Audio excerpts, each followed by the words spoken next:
After looking at globalization's impact on vulnerable populations, it's time to focus on a new topic. Episode 3: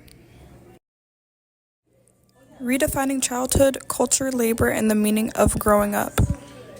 What does it mean to be a child? For some, it's time of learning, play, and protection. For others, it's a period of responsibility, labor, and survival. Across the globe, more than 160 children, nearly 1 in 10, are engaged in child labor, according to the International Labor Organization and the UNICEF.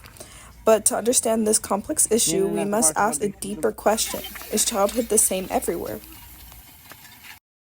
In many cultures, childhood isn't defined by age alone, but by contribution to the household or community.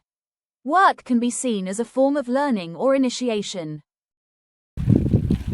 In places like rural Mali, work is often embedded in family life. Children help harvest crops, care for animals, or fetch water, not always seen as exploitation, but as essential to social development and cultural identity. In contrast, in much of the Western world, like Sweden, childhood is framed as a protected time, work is restricted, and education is prioritized.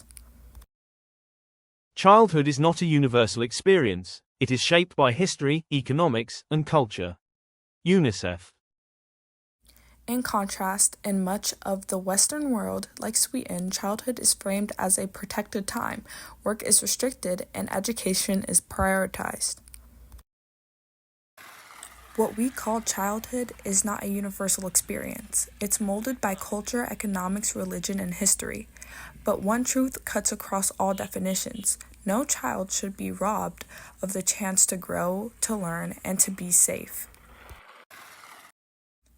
A 2022 study published by Child Abuse and Neglect reveals the deep physiological scars left by child labor, including emotional distress, educational setbacks, and long-term trauma. This is more than a policy issue, it's a cultural reckoning.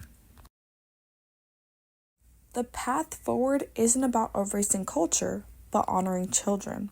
Childhood isn't a privilege, it's a right, and it's time the world began treating it that way.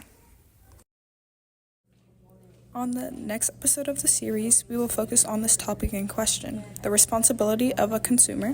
Should we be held accountable for the hidden costs behind the products we buy? Thank you all for watching, and see you next time on Broken Childhood, Small Hands, Stolen Dreams.